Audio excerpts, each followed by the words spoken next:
Hello everyone, আসসালামু আলাইকুম। তিশাস রেসিপির আজকের আয়োজনে সবাইকে ওয়েলকাম। আশা করি সবাই ভালো আছেন।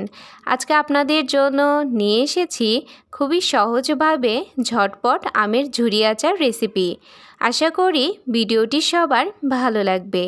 চলুন আর কথা না বাড়িয়ে শুরু করা যাক। আমের ঝুরি আচার তৈরি করার জন্য এখানে আমি বড় বড় সাইজের 3টা আম নিয়েছি। এবার এই আমগুলোকে আমি খোসা ছাড়িয়ে নিয়েছি। এবার এই আমগুলো আমি গ্রেটার দিয়ে গ্রেট করে নিব। এখানে আমি সবগুলো আম গ্রেটার দিয়ে গ্রেট করে নিয়েছি। এগুলোকে আমি 2-3 বার ভালোভাবে পরিষ্কার করে ধুয়ে নিয়েছি। এবার এর মধ্যে দিয়ে দিচ্ছি 1 কাপ পরিমাণ পানি। এবার দিয়ে দিচ্ছি 2 চা চামচ পরিমাণ লবণ। এবার এই লবণ পানিতেই আমের ঝুরিগুলো আমি 3-4 ঘন্টার জন্য ভিজিয়ে রাখব। এতে করে আমের ঝুরিগুলো শলা শলা থাকবে।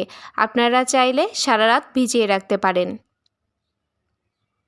প্রায় 4 ঘন্টা পর আমের ঝুরিগুলো আমি পরিষ্কার করে ধুয়ে নিব। যেহেতু এটা লবণ পানির মধ্যে ছিল, তাই আমের ঝুরিগুলো পরিষ্কার করে ভালোভাবে ধুয়ে নিতে হবে। পরিষ্কার করে ভালোভাবে ধুয়ে আমি আমের ঝুরিগুলো ভালোভাবে চিপে নিয়েছি এবং এগুলো একটা টিস্যুর উপর নিয়ে নিয়েছি যাতে এক্সট্রা পানিগুলো শুষে নেয়।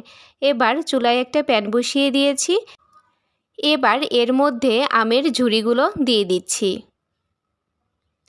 এবার দিয়ে দিচ্ছি 1 কাপ পরিমাণ চিনি। এবার দিয়ে দিচ্ছি 2টা এলাচ। এবার দিয়ে দিচ্ছি একটা তেজপাতা। এবার দিয়ে দিচ্ছি খুবই সামান্য পরিমাণ অরেঞ্জ ফুড কালার, তবে এটা অপশনাল, আপনারা চাইলে নাও ব্যবহার করতে পারেন। আমি জাস্ট আচারের যেন সুন্দর একটা কালার আসে সেজন্য ব্যবহার করেছি। এবার সব কিছু আমি ভালোভাবে মিশিয়ে নিচ্ছি। এভাবেই আমি অনবরত নাড়তে থাকব। এবার এর মধ্যে দিয়ে দিচ্ছি 1 চা চামচ পরিমাণ হোয়াইট ভিনেগার। ভিনেগারটা দেওয়ার পর আবারও আমি সব কিছু ভালোভাবে মিশিয়ে নিচ্ছি। এভাবেই আমি অনবরত নাড়তে থাকব আচারটা আঠালো হওয়া পর্যন্ত। দেখুন আমের ঝুরিগুলো প্রায় আঠালো হয়ে এসেছে। এভাবেই আমি আরও 3-4 মিনিট নাড়তে থাকব। দেখুন আমের ঝুরি আচার তৈরি হয়ে গিয়েছে। এবার আমি চুলা থেকে নামিয়ে ফেলব।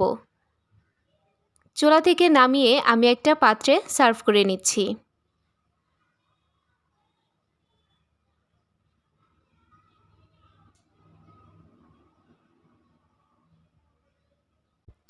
এবার উপরে 3টা কাজু বাদাম দিয়ে আমি সাজিয়ে নিচ্ছি।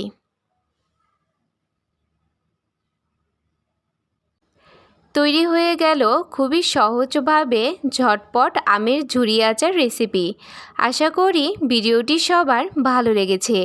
ভিডিওটি ভালো লাগলে লাইক এবং সাবস্ক্রাইব করতে ভুলবেন না এবং পাশে থাকা বেল আইকন অবশ্যই প্রেস করবেন নতুন ভিডিও সবার আগে পাওয়ার জন্য। আল্লাহ হাফেজ।